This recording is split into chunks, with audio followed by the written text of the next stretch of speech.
मन को शांत रखना सरल नदी की धारा जैसा लगता है, परंतु कभी तूफान उठकर उसे भी अशांत कर देता है।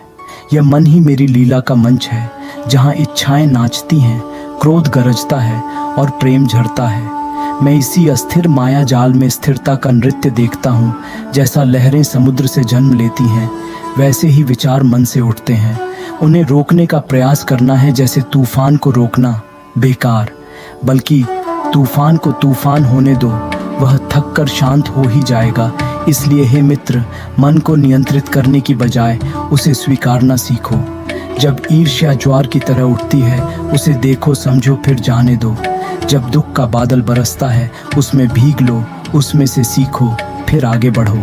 जैसे नदी पत्थरों से टकराकर भी बहती रहती है, वैसे ही तुम अपने विचारों से टकराओ पर बहते रहो। ध्यान का दीप जलाओ ताकि अंधकार में भी रास्ता दिखे। वैराग्य का बांध बनाओ ताकि बाढ़ कभी खेत ना उजाड़ सके। मन वायु सा है, उसे बांधने से वह विद्रोह करेगा। उसे खुला रखो, उसकी उड़ान देखो, उसकी गीता सुनो। धीरे धीरे वह थक कर तुम्हारे पास लौट आएगा, शांत और समझदार। यही मेरी शिक्षा है धर्मराज। मन को बल से शांत करने की कोशिश मत करो, बल्कि उसके साथ बहो, उसे समझो, उसे स्वीकारो। तभी तुम आंतरिक शांति की गूंज सुन पाओगे, जो किसी तूफान को हिला नहीं सकती। जब मन व्यस्त होता है तो वह अशांत नहीं होता है। इसलिए अपने मन को व्यस्त रखने के लिए कुछ ऐसा करें जो आपको पसंद हो। आप पढ़ सकते हैं, लिख सकते हैं, खेल सकते हैं या किसी अन्य गतिविधि में शामिल हो सकते हैं। मन को शांत कैसा रखा, कृष्ण की कहानी का जरिया से समझता है अविनाश। एक युवा राजकुमार महल की छत पर खड़ा था। नदी झिलमिलाते हीरों की तरह बहती दिख रही थी, लेकिन उसके भीतर उथल पुथल का सागर घुंघरू नाच रहा था। राज्य की चिंता, प्रेम की खटास, भविष्य का भय, सब मिलकर उसके मन को शांत नहीं रहने देते थे। अचानक एक हवा के थपेड़े के साथ कृष्ण प्रकट हुए। उनके नीले चेहरे पर दिव्य मुस्कान खेल रही थी। अविनाश, उन्होंने सरलता से कहा, तुम्हारा मन तूफान का सा क्यों गरज रहा है? अविनाश झिझका, फिर अपने दुखों का बोझ कृष्ण पर उतार दिया। वे शांति से सुनते रहे, नदी के संगीत को भी गहरी गंभीरता के साथ सुनते हुए। अंत में कृष्ण मुस्कुराए और बोले, अविनाश, नदी को देखो, वह पहाड़ों से शुरू होती है, जंगलों से गुजरती है, रेगिस्तानों को चीरती है, लेकिन वह अपना रास्ता नहीं खोती। हर बाधा को पार करती है, शोर शराबे को नज़रअंदाज करती है, बस बहती रहती है। अविनाश समझ गया, लेकिन भगवान, उसने पूछा, मैं नदी नहीं हूँ, मैं सिर्फ एक मनुष्य हूँ, कमज़ोर और डरपोक कृष्ण हंस से। उनकी हंसी नदी की लहरों के साथ बजती थी। कौन कहता है तुम कमज़ोर हो? क्या तुम अपने राज्य का बोझ उठाते नहीं हो? क्या तुम अपने प्रेम की रक्षा नहीं करते? तुम बहादुर हो अविनाश, बस तुम अपनी धारा को पहचान नहीं पाए हो। तुम्हारे रास्ते में कठिनाइयाँ आएंगी, जैसे पहाड़ों पर चढ़ते वक्त खतरनाक पत्थर और तूफान। प्रलोभन के सर्प तुम्हें फुसफुसाकर बहकाएंगे और अज्ञानता का अंधकार तुम्हें भटकाने की कोशिश करेगा। लेकिन भयभीत मत हो। हर पहाड़ की चोटी अद्भुत नज़ारों का वादा करती है और हर तूफान के बाद इंद्रधनुष का सौंदर्य प्रकट होता है।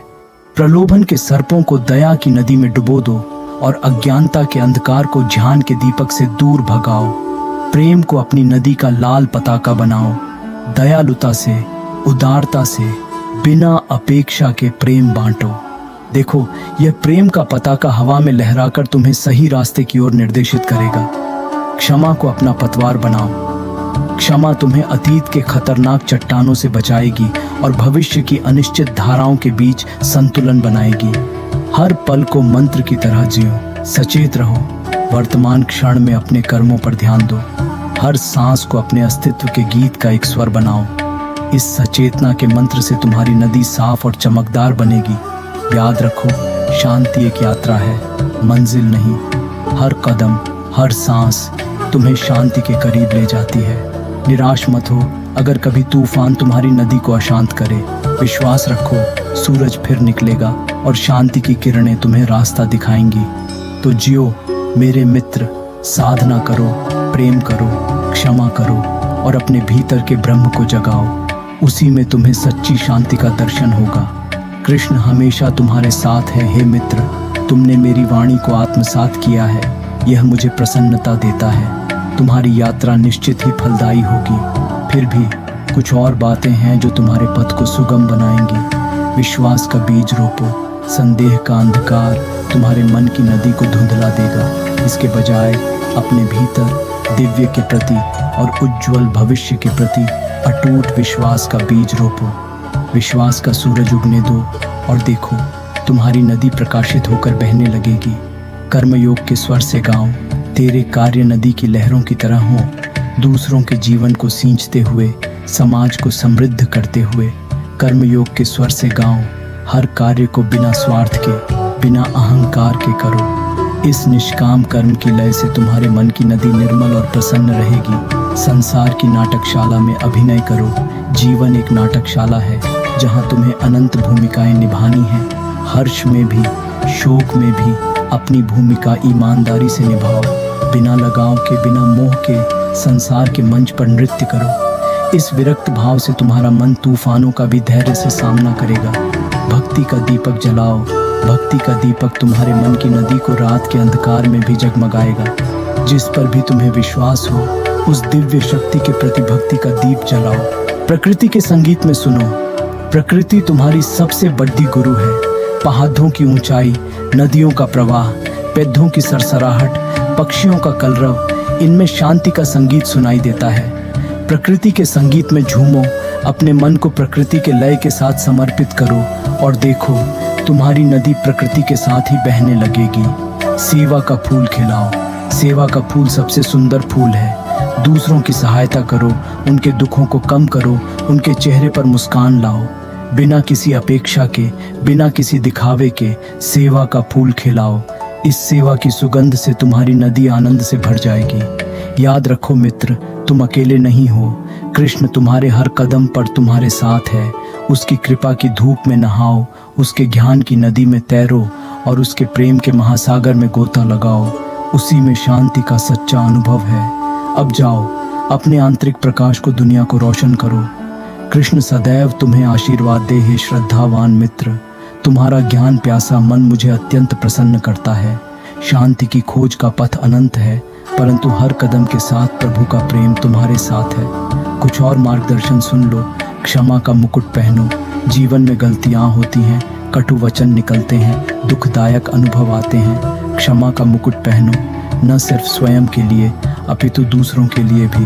क्षमा घावों को भरती है, रिश्तों को मजबूत करती है और शांति का मार्ग प्रशस्त करती है। हर्ष का दीप जलाओ। जीवन में सुखद पल भी आते हैं। ये सब भी पहले से ही निर्धारित हैं, लेकिन इसका यह अर्थ नहीं है कि हमें अपने जीवन के लिए जिम्मेदार नहीं होना चाहिए। हम अपने कर्मों से अपने भाग्य को प्रभावित कर सकते हैं। हमारे कर्मों का अर्थ है हमारे विचार, शब्द और कर्म। हमारे अच्छे कर्म हमें अच्छे भाग्य की ओर ले जाते हैं और हमारे बुरे कर्म हमें बुरे भाग्य की ओर ले जाते हैं। इसीलिए हमें अपने कर्मों पर ध्यान देना चाहिए। हमें अच्छे विचारों, अच्छे शब्दों और अच्छे कर्मों का अभ्यास करना चाहिए। इससे हमें अच्छा भाग्य मिलेगा। जो होना है होकर रहेगा का अर्थ यह भी है कि हमें अपने जीवन को स्वीकार करना चाहिए। हमें अपने जीवन में होने वाले अच्छे बुरे अनुभवों को स्वीकार करना चाहिए। हमें हार नहीं माननी चाहिए और हमें हमेशा उम्मीद रखनी चाहिए। कृष्ण कहते हैं, जो कुछ भी होता है वह तुम्हारे लिए अच्छा होता है। इसलिए हमें अपने जीवन में होने वाली हर घटना को एक अवसर के रूप में देखना चाहिए। हमें उनसे सीखना चाहिए और हमें उनसे बेहतर बनना चाहिए। जो होता है अच्छा के लिए होता है। एक प्रसिद्ध कहावत है।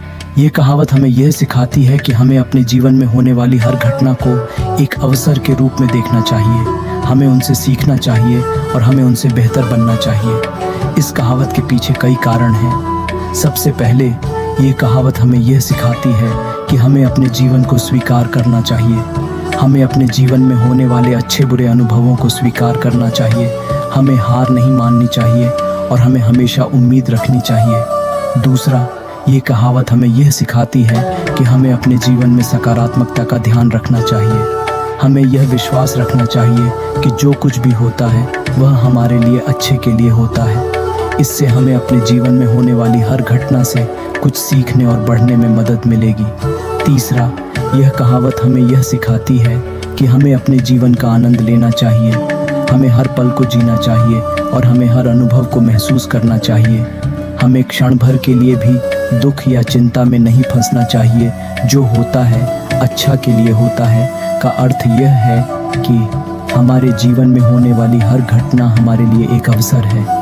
हम उन घटनाओं से सीख सकते हैं और उनसे बेहतर बन सकते हैं। हमें अपने जीवन में सकारात्मकता का ध्यान रखना चाहिए। हमें अपने जीवन का आनंद लेना चाहिए। इस कहावत को अपने जीवन में कैसे अपनाएं? जो होता है अच्छा के लिए होता है को अपने जीवन में अपनाने के लिए हमें निम्नलिखित बातों पर ध्यान देना चाहिए।